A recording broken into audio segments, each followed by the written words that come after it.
Work देखते हैं। पहला every man in his humour 1598 में आया था। Every man in his humour, it is his first play played by Lord Chamberlain, Men's at Corton Theatre. The prologue of the play attacks themes and conventions of contemporary drama and explain his theory of humor. Shakespeare acted in it. He played the role of the character Edward Neil. The character Bobadil is one of Johnson's greatest creations, a boastful, cowardly soldier.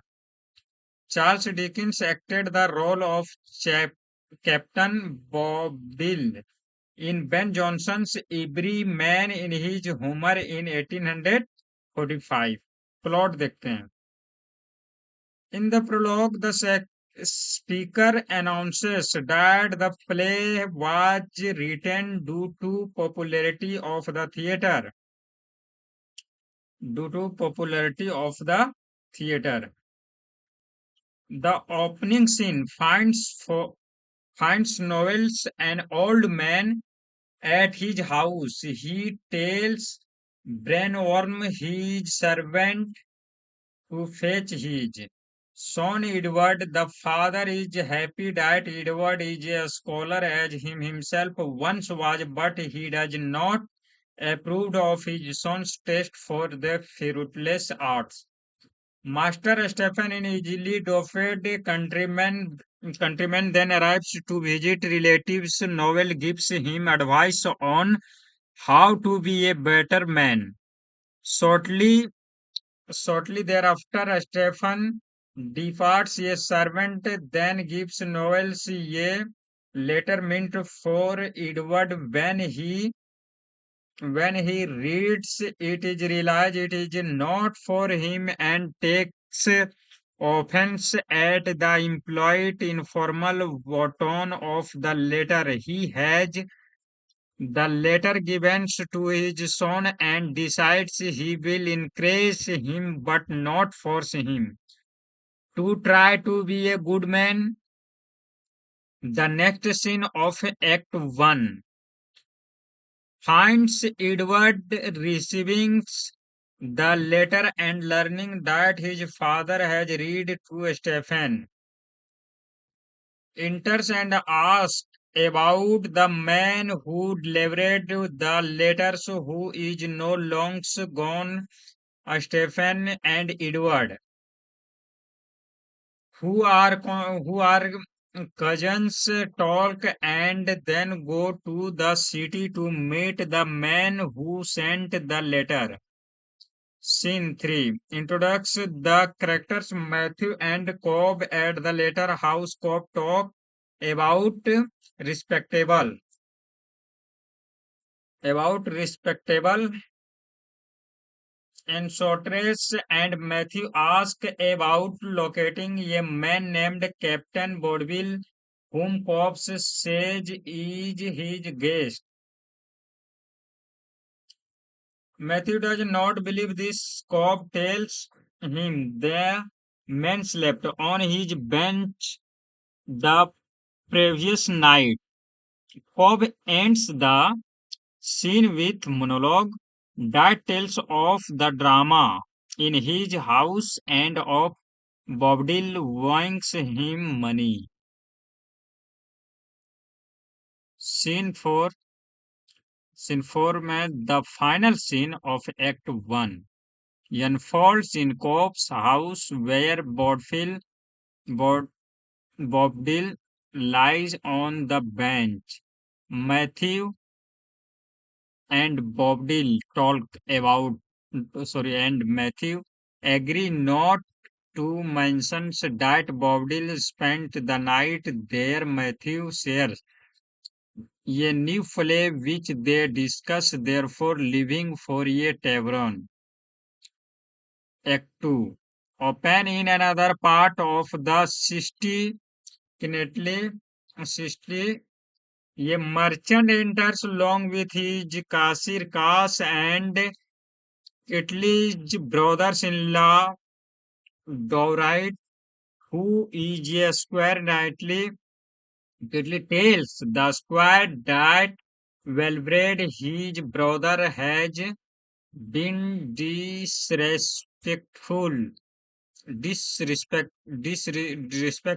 Valbrand is angry.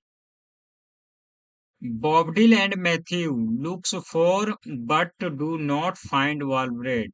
Next, in the Moorfields of London, Brainworm is disguised as the soldier he wants to stop Novel's pursuit of his son. Stephen and Novel's enters. Stephen has lost a pure connecting a ring from his mistress. In Act 3, Matthew, Boabdil, and Walbraid are in a tavern. Well, Matthew and Boabdil talk of disliking Wellbraid's brothers, downright Edward and Stephen, arrives. Wellbraid is thrown out is the one who wrote the letter to Edward. They go on to discuss Stephen and Boabdil military experiences. Case and Catley are engaged in a steady exchange of money. Catley sends Case on another jobs and ask to be informed if Walbred or anyone else comes to his house. An upset corpse enters and Cash tells him it is a humor that it is making him feel distress. The next scene is at Justice Clement's house. Cobb tells Kitty that someone have arrived at his house, and Kitty worries about his wife and sister giving in to their desires. Cobb attempts to put his mind at ease. Cobb also wants revenge as Boabdil has used his wife. Justice Clement and Roger, his clerk, arrives. Cobb asks the justice to punish Bob Dills, but the justice orders Cobbs jailed for his character and previous action. The final act takes place at the home of Justice Clement Knowles, Kitty, Dames, Kitley, Kells. Cobb and some servants enters. They are trying to sift through the sequence of flash messages they have received. Boabdil and Matthew join the group and announces they have the warrant for Downright. Stephen Downright and Brainworms, is in disguise, also arrives. Clement wants Brainworms jailed for not serving warrants in the right way. Brainworms reveals himself and his deceitful actions are exposed in attempting to bring closure to everything. Justice Clements instructs every person to rid themselves of the emotions that are weighing them down and they start to celebrate. ठीक है, ये हम लोग का था every man in his humor.